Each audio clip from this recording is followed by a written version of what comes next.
Assalamualaikum warahmatullahi wabarakatuh. Alhamdulillah, alhamdulillahirabbil alamin.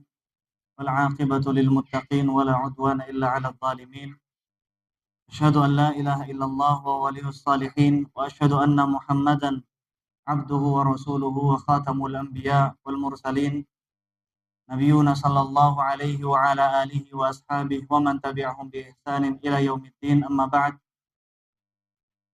Para hadirin dan hadirat jamaah Masjid Al-Qamar yang Allah Jalla Jalaluhu muliakan, kita kembali bersyukur kepada Allah Jalla Jalaluhu atas segala limpahan nikmat yang Allah hadirkan di dalam kehidupan kita, yang mana di antara nikmat tersebut, baik itu nikmat zahir maupun yang batin, yang terbesar adalah nikmat iman, yang terbesar adalah nikmat Islam, yang terbesar adalah nikmat tauhid serta mengenal sunnah-sunnah baginda Nabi sallallahu alaihi wasallam. Maka kita patut bersyukur kepada Allah Jalla Jalaluhu. Barang siapa yang bersyukur kepada Allah, maka Allah janjikan baginya istiqamah. Allah janjikan baginya tambahan ilmu serta amal yang diberkahi olehnya tabaraka wa ta'ala. Para hadirin jamaah Masjid Al-Qamar yang Allah Jalla Jalaluhu muliakan, tema yang akan kita bawakan di malam hari yang berbahagia ini, bagaimana yang disampaikan oleh Ta'mir, adalah bekal terbaik di penghujung usia.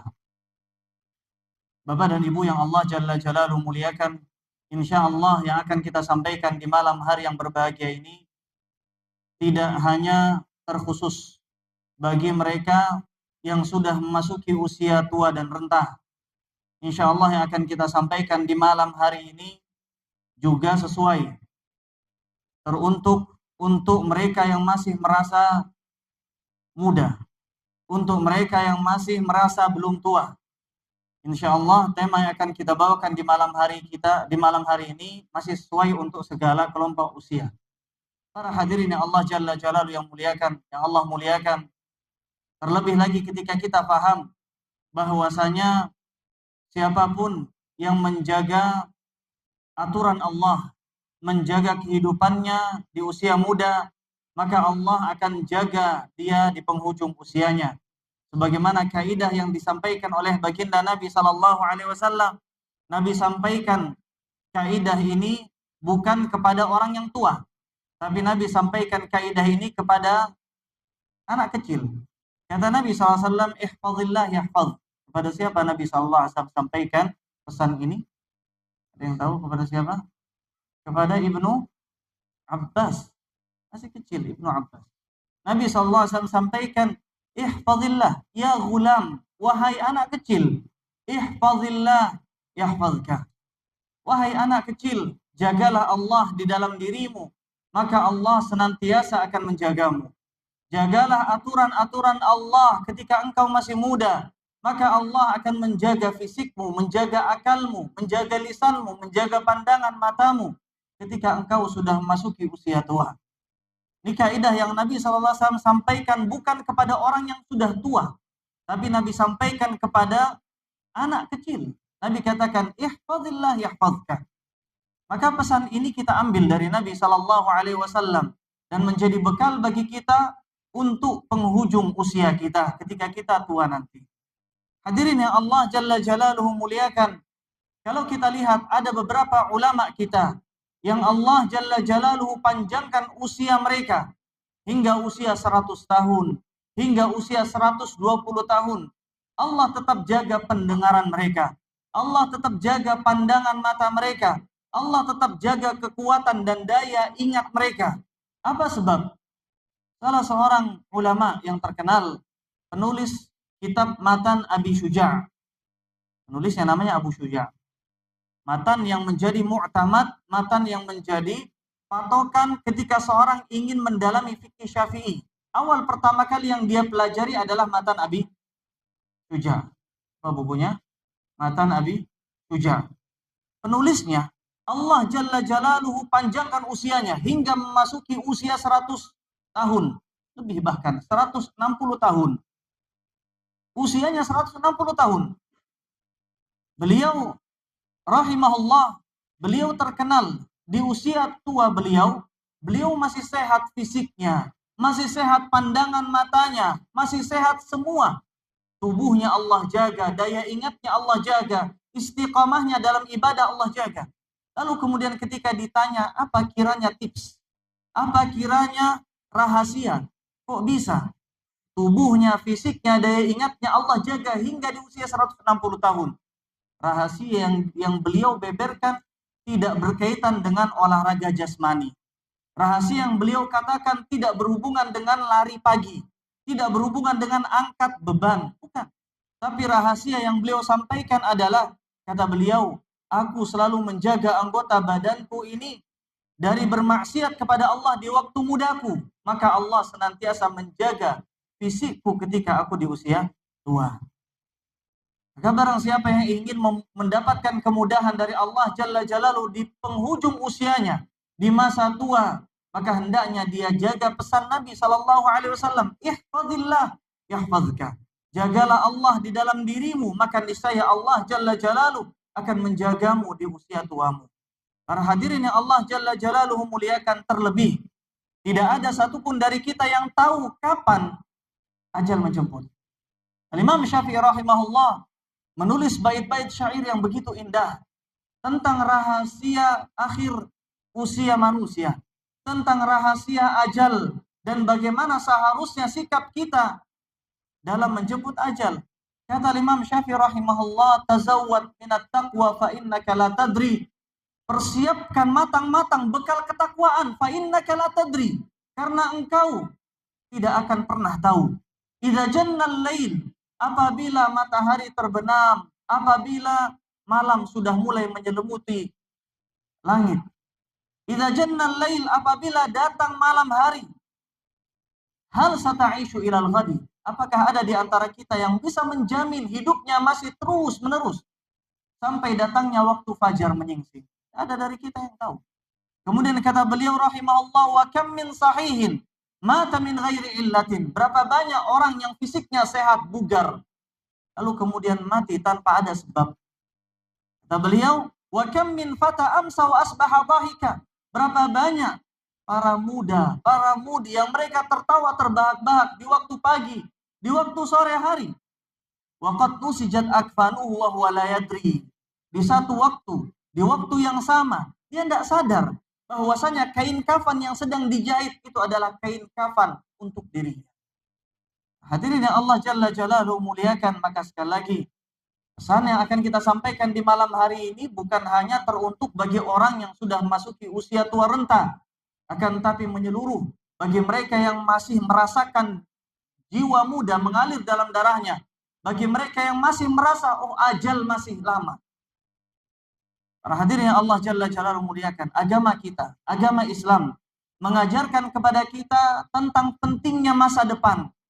Agama Islam mengajarkan kita untuk tidak terlalu sibuk berpikir tentang masa lalu kita, masa lampau kita. Tapi ajaran agama Islam mengajarkan kita untuk mempersiapkan bekal di penghujung usia. Terlebih ketika kita mendengar hadis Abdullah bin Mas'ud radhiyallahu anhu, hadis yang dikenal oleh para ulama dengan hadis As-Sadiq Al-Masduq, hadis dari yang jujur, seorang hamba yang jujur, Nabi Muhammad SAW, dan juga dipercaya. Hadis yang kita hafal dari Al-Arba'in An-Nawawiyah. Nabi SAW bersabda, kata beliau, "Fawallazi nafsi biyadih." Demi zat yang jiwaku ada dalam genggaman tangannya, demi Allah Jalla Jalaluhu. Kata Nabi SAW, "Inna ahadakum la ya'malu bi'amali ahli jannah."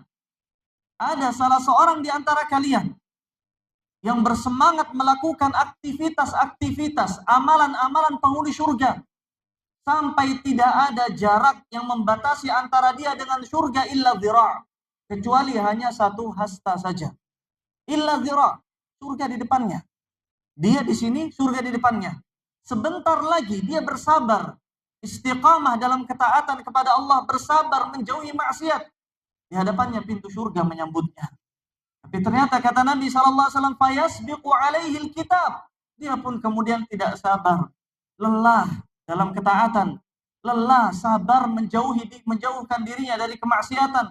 Akhirnya dia coba-coba melakukan amal kemaksiatan, sehingga kemudian fayasbiqu alaihil kitab, catatan ajal, catatan takdir Allah mendahuluinya, hingga kemudian dia melakukan amalan-amalan penduduk neraka, hingga kemudian Allah wafatkan dia dalam kondisi beramal dengan amalan penduduk neraka, fayadkhulaha, maka tempat kembalinya adalah di neraka.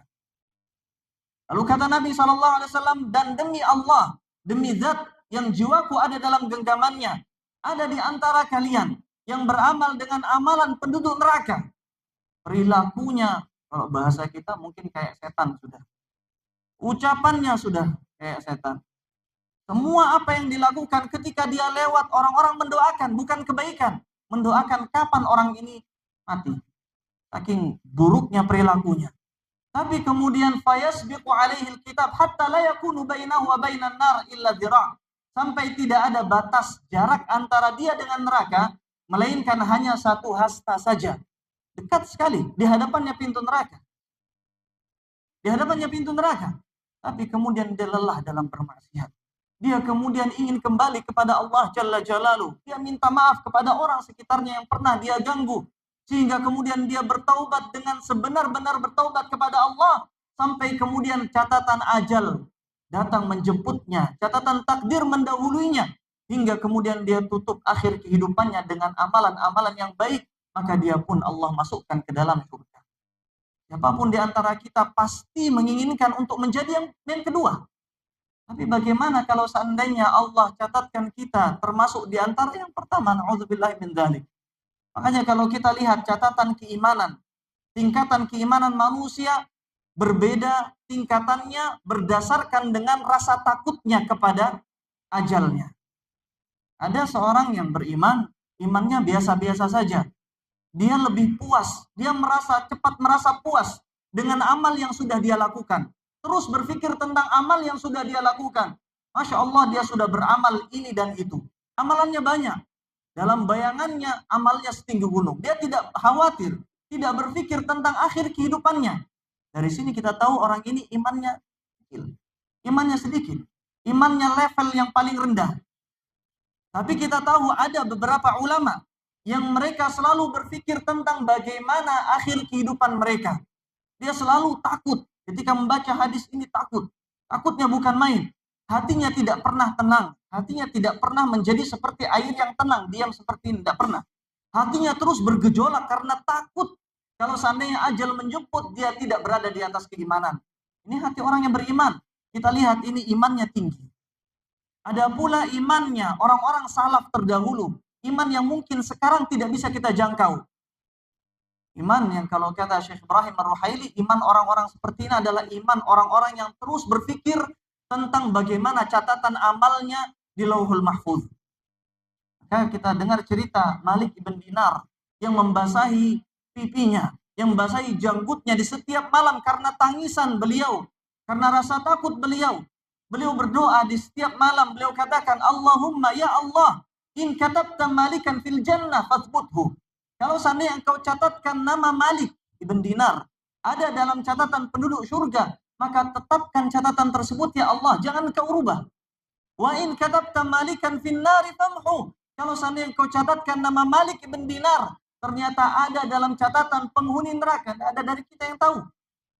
Tapi ini ulama salaf menunjukkan tingginya derajat keimanan mereka, selalu berpikir bukan hanya tentang ajal akhir kehidupan, tapi yang dia pikirkan adalah tentang catatannya di Lauhul Mahfuz.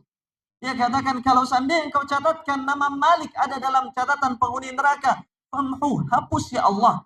Fa innaka tamhu ma tasya' wa tutsbit. Karena sungguhnya engkau maha menghapus dan maha menetapkan apa yang engkau kehendaki. Dan di sisimu ada ummul kitab. Ada ummul kitab. Maka para hadirin yang Allah Jalla Jalaluhu muliakan, hadis ini mengajarkan kepada kita untuk takut. Untuk takut tentang amalan kita di penghujung usia kita. Kalau kita sadar bahwasanya yang terpenting dalam kehidupan manusia adalah ujung usianya. Kita belajar bahwasanya titik nadir kehidupan manusia itu ada di penghujung usianya. Ketika seorang habiskan masa-masa akhir hidupnya di penghujung usianya dengan taubat, dengan Islam, dengan tauhid, dengan mengikuti sunnah Nabi SAW, meskipun masa lalunya kelam. Setiap masing-masing dari kita punya rahasia kelam tentang masa mudanya. Mungkin sebagian di antara kita pernah berzina, na'udzubillah.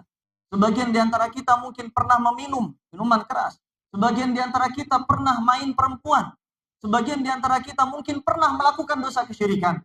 Tapi yakinlah, Islam tidak mengajarkan kepada kita untuk berpikir tentang masa lalu. Tapi Islam mengajarkan kita untuk khawatir tentang kapan? Masa depan. Nanti penghujung usia, bagaimana nasib kita? Kalau kita bandingkan antara hidup kita dengan para sahabat, saya yakin mungkin masa lalu kelam kita jika dibandingkan dengan masa lalu kelam para sahabat, masa lalu mereka lebih dahsyat. Sebagian para sahabat ada yang pembunuh. Sebagian para sahabat ada qutta'ut thariq. Ada yang bahasa kita mungkin pembegal. Sukanya begal. Sebagian para sahabat ada yang membunuh anak wanitanya sendiri. Sebagian para sahabat ada yang berzina dan itu mereka anggap sebagai tradisi yang baik. Sebagian para sahabat bahkan keinginan tertingginya adalah membunuh Nabi Shallallahu Alaihi Wasallam. Mana masa lalu yang paling kelam antara para sahabat dengan kita? Para sahabat. Amr bin As radhiyallahu anhu di penghujung kehidupannya beliau menangis jadi-jadinya. Bahkan beliau tidak berani menatap wajah orang yang ada di sekitar beliau. Amr bin As radhiyallahu anhu. Beliau hadapkan wajah beliau ke tembok. Lalu kemudian ketika ditanya tentang hal tersebut, maka beliau berkata, aku melalui dalam kehidupanku 3 fase kehidupan. Saya akan ceritakan 2 saja. Fase kehidupan yang pertama adalah ketika beliau masih berada di dalam kekufuran. Beliau ceritakan, kata beliau, laqad ra'aituni wa ma ahadun ashaddu bughdan li Rasulillah sallallahu alaihi wasallam minni. Aku saat ini di penghujung kehidupannya, saat sakaratul maut, aku saat ini melihat diriku pada waktu itu, pada masa mudaku, melihat diriku adalah manusia yang paling membenci Rasulullah sallallahu alaihi wasallam. Dan kata beliau, wala ahabba ilayya an akun, dan tidak ada hal yang paling aku cintai, tidak ada perbuatan yang paling aku suka pada saat itu kecuali aku berhasil menawan Nabi SAW, menggenggam Nabi SAW, faqataltu, lalu kemudian aku habisi Nabi SAW. Kata beliau, kalau seandainya Allah cabut nyawaku pada saat itu, maka aku akan menjadi penduduk. Lalu kemudian kata beliau, dan aku mengingat fase kedua dalam kehidupan beliau, yaitu di saat hidayah Islam masuk ke dalam hati beliau. Lalu kemudian beliau berbaiat di hadapan Nabi SAW. Kata beliau, ubsut yaminak ya Rasulullah. Ya Rasulullah, berikan tangan kananmu ya Rasulullah untuk aku baiat. Lalu kemudian ketika Rasulullah berikan tangan kanan beliau, maka Amr bin As menahan tangannya. Amr bin As sebelumnya minta. Ketika Nabi berikan tangannya, Amr bin As tahan tangannya. Lalu kata Nabi SAW, ma hadza ya Amr? Mengapa engkau lakukan ini ya Amr? Lalu kemudian Amr bin As mengatakan, ya Rasulullah, aku ingin syarat. Aku ingin masuk Islam. Aku ingin berjanji setia untukmu. Tapi satu syarat ya Rasulullah. Dia melihat bagaimana besarnya dosanya. Beliau syarat, kata beliau, syaratnya satu. Apa syaratnya, kata Rasulullah? Syaratnya adalah an yaghfirallahu li, agar Allah mengampuni dosa-dosaku, itu saya syaratnya. Kata beliau, sungguh pada saat itu, kata Nabi SAW, tidakkah engkau tahu bahwasanya Islam akan menghapus seluruh kekufuran? Tidakkah engkau tahu bahwasanya taubat akan menghapus seluruh dosa-dosa yang pernah engkau lakukan?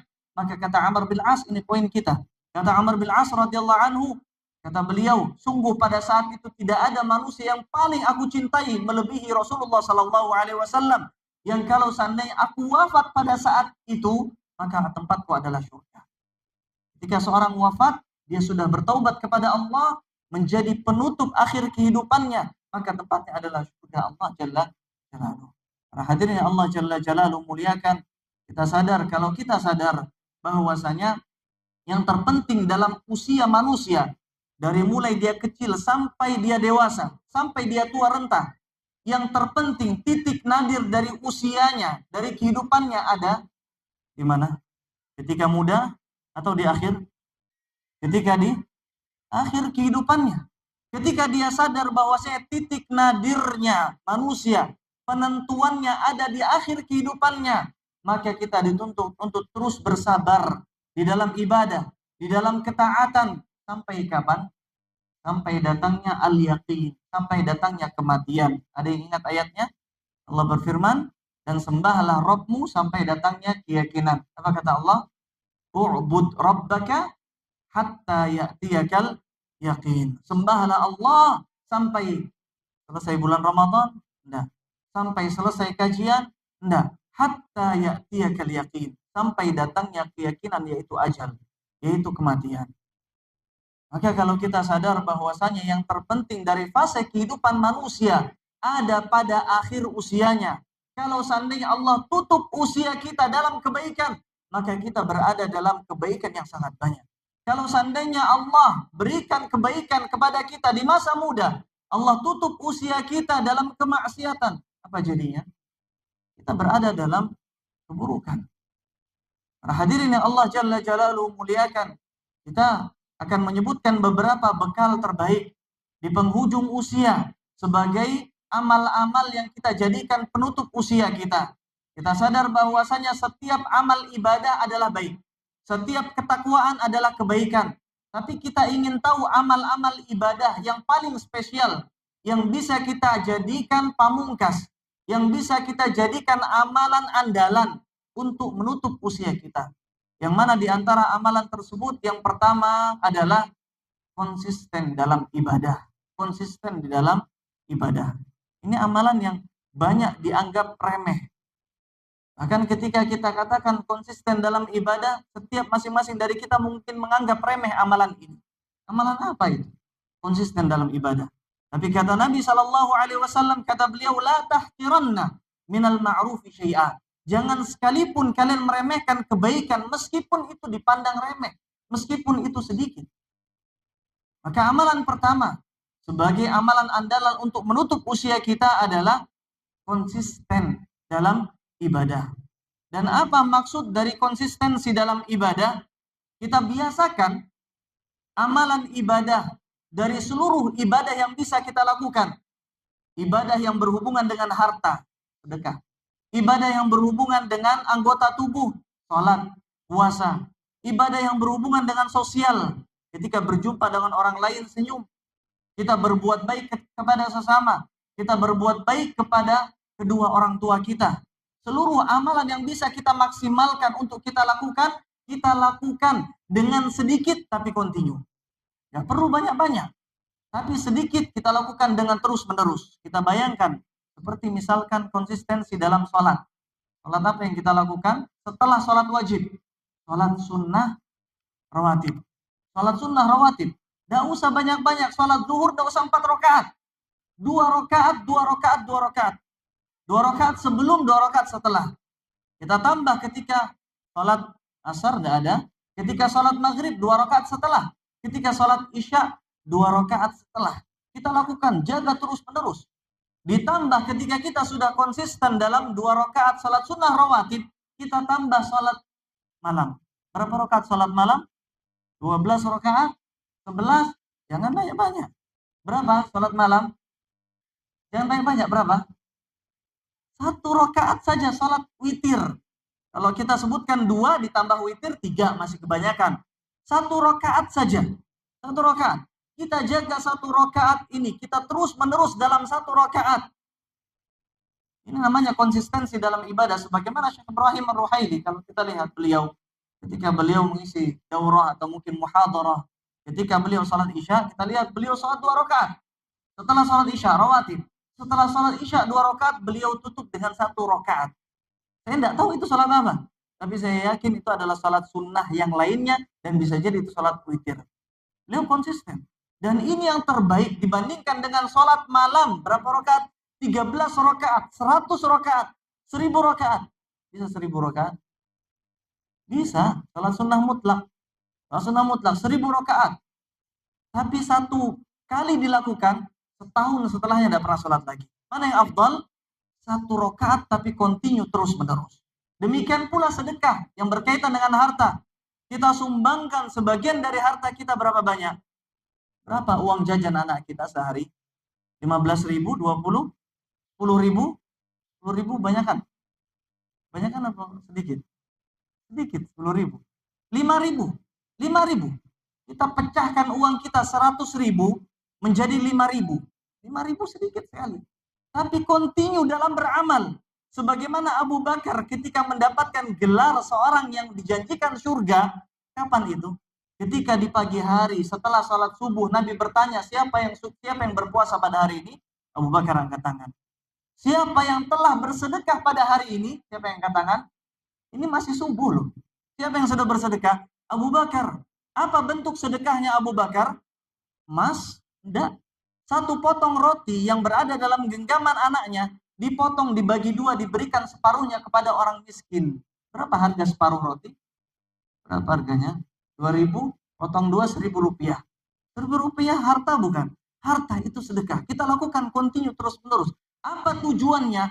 Tujuannya adalah ketika kita masuki usia tua renta. Ketika tubuh fisik ini sudah tidak bisa lagi menopang berat badan kita. Ketika kita tidak bisa berdiri dengan baik, kita berharap amalan-amalan yang kita biasakan kita lakukan secara kontinu terus-menerus, pahalanya terus mengalir meskipun kita tidak bisa lagi melakukannya. Bagaimana kata Nabi Shallallahu Alaihi Wasallam, hadis yang dahsyat. Kata Nabi, katakan idza maridul abdi aw safar, ketika seorang hamba jatuh sakit. Kalau sakit cuma sehari 2 hari, setelahnya dia bisa beribadah lagi, tidak masalah. Bagaimana kalau sakitnya terus-menerus? Dia sudah tidak bisa lagi memaksimalkan tubuhnya untuk ibadah. Selesai, tidak ada pahala baginya. Bagaimana kalau dia masuk usia tua renta? Bagaimana kalau tubuhnya lumpuh? Tidak ada amal ibadah yang dia lakukan. Apa dia mendapatkan pahala? Dari mana dapat pahala orang dia tidak beramal?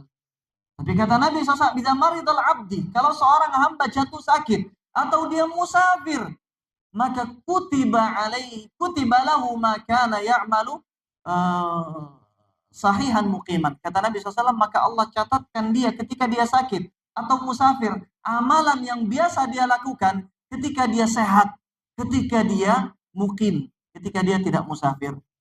Maka ini gambaran keindahan yang Allah Jalla Jalaluhu berikan kepada seorang hamba yang muslim, yang terbiasa kontinu dalam amalannya. Ketika sebelum dia jatuh sakit, 10 tahun sebelum dia masuk usia tua renta, sebelum dia lumpuh, dia kontinu dalam 2 rakaat salat sunat rawatib. Dia kontinu puasa Senin Kamis, atau jangan Senin Kamis, Ayyamul Bid. Dia kontinu dalam sedekah 5.000 rupiah ketika dia jatuh miskin. Ketika dia tidak bisa melakukan ibadah ini, dia tidak beramal. Lalu kemudian pahalanya terus menerus mengalir. Dari mana dia dapatkan? Dari kontinu yang dia lakukan. Makanya kata Nabi SAW, ahabbul a'mali ilallah. Amalan yang paling dicintai oleh Allah apa?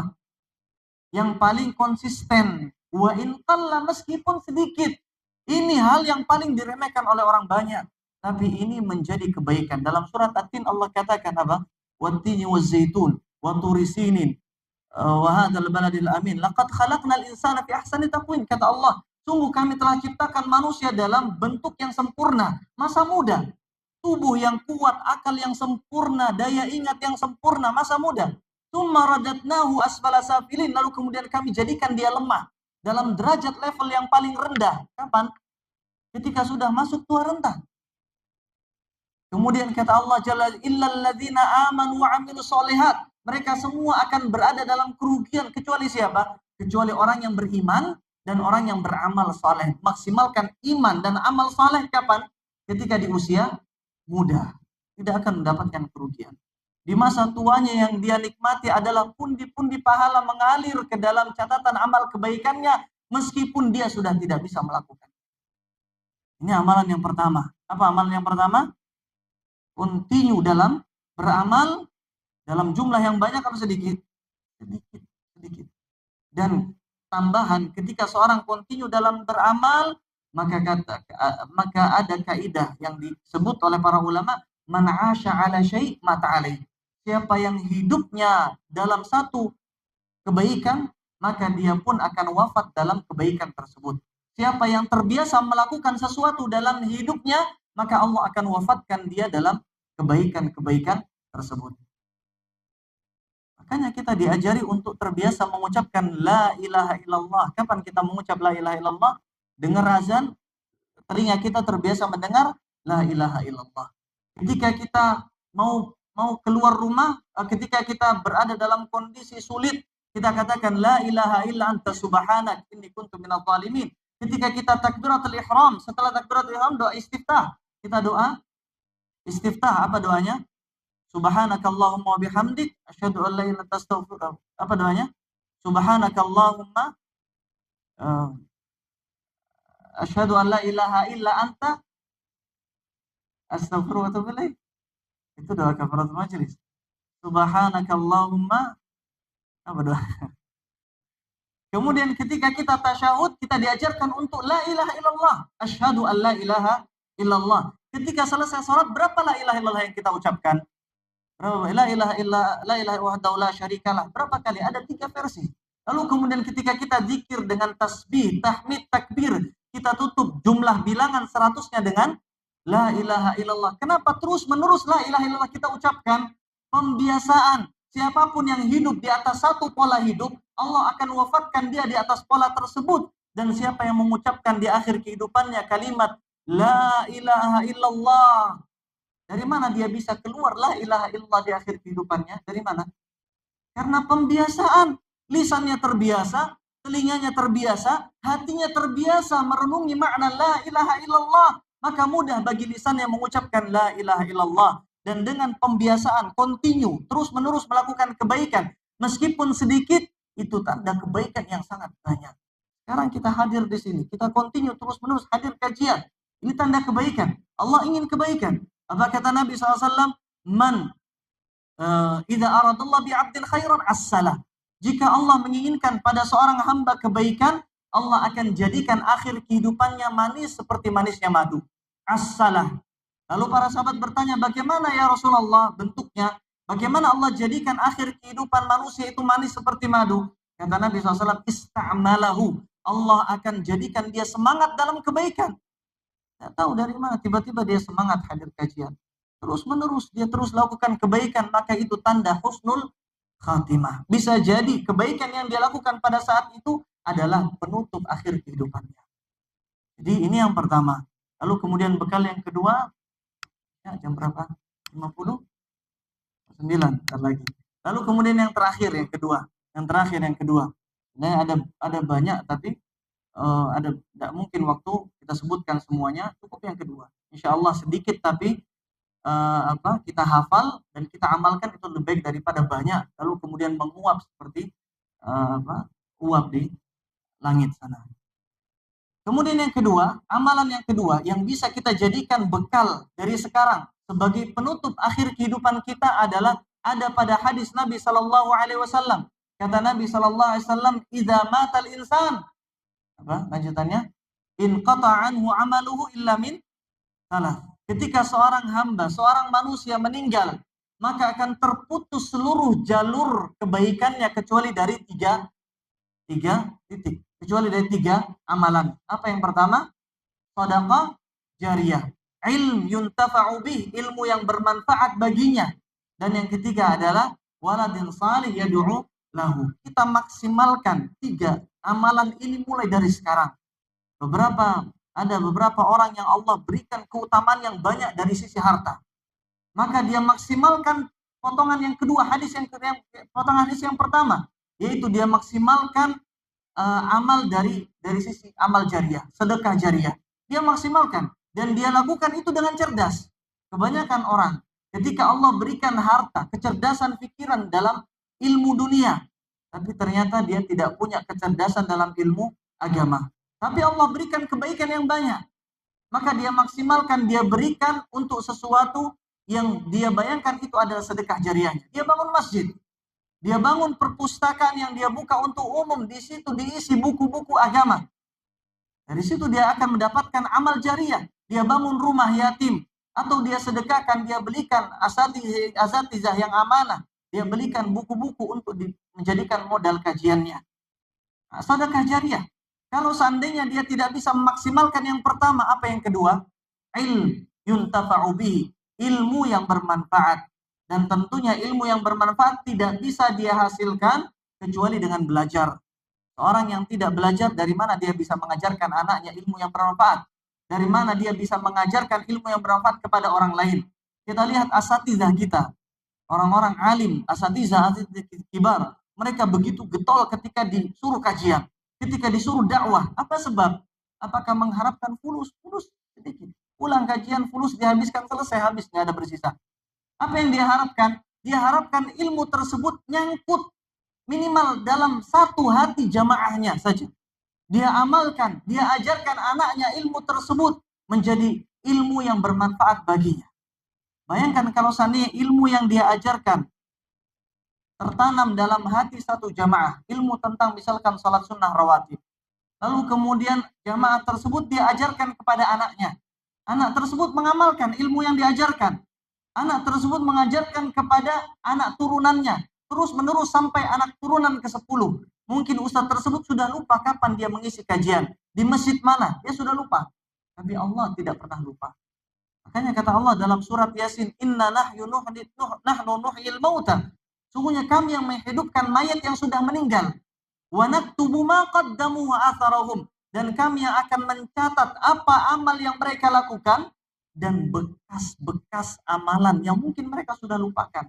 Siapa di antara kita yang bisa tahu kemana arah ilmu yang kita ajarkan? Siapa yang kira-kira mengamalkan ilmu yang kita ajarkan? Tidak ada dari kita yang tahu. Tapi bayangkan kalau seandainya ilmu tersebut diamalkan, masuk ke dalam hati satu jamaah, disebarkan ke dalam anggota rumah tangganya, ada 3, istrinya, anaknya. Kemudian mereka semua tiga-tiganya mengamalkan. Diajarkan masyarakatnya melebar. 100 orang yang mengamalkannya. Ketika seorang hamba tersebut yang mengajarkan ilmu tersebut sudah tiada, sudah meninggal, berapa pahala yang akan dia dapatkan? Umurnya mungkin 60 tahun. Umurnya mungkin 30 tahun. Tapi terus Allah catatkan kebaikan seakan-akan dia berumur 1000 tahun lamanya. Maka 3 amalan tersebut, kata para ulama, adalah usia kedua manusia. Ketika kita sadar umur kita sedikit, kita maksimalkan 3 ini. Yang pertama harta, sedekah jariah. Yang kedua ilmu, belajar, semangat belajar. Dengan belajar kita akan bisa mengajarkan ilmu yang kita miliki. Lalu kemudian yang ketiga, walad salih yad'u lahu. Anak yang saleh yang akan mendoakan kebaikan untuk kedua orang tuanya sepeninggalnya. Kita ajarkan anak kita dengan ilmu yang bermanfaat. Kita ajarkan mereka menjadi anak yang saleh. Ketika anak tersebut rindu terhadap belayan kedua orang tuanya, dia rindu terhadap orang tuanya, maka kemudian orang tuanya sudah tiada, dia akan sujud di hadapan Allah dan berdoa kepada Allah, Rabbil firli wa liwalidayya warhamhuma kama rabbayani shaghira. Dari mana anak tersebut berdoa? Dari ajaran yang kita ajarkan anak tersebut. Kita maksimalkan 3 ini, maka kita berharap semoga Allah Jalla Jalaluhu menjadikan jiwa kita jiwa yang hanif. Dan Allah Jalla Jalaluhu menjadikan kita senang terhadap amal kebaikan, menjadikan kita jijik terhadap amal-amal keburukan.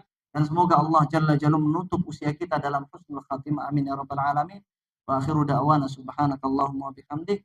Asyhadu an la ilaha illa anta astaghfiruka wa atubu ilaik. Assalamualaikum warahmatullahi wabarakatuh.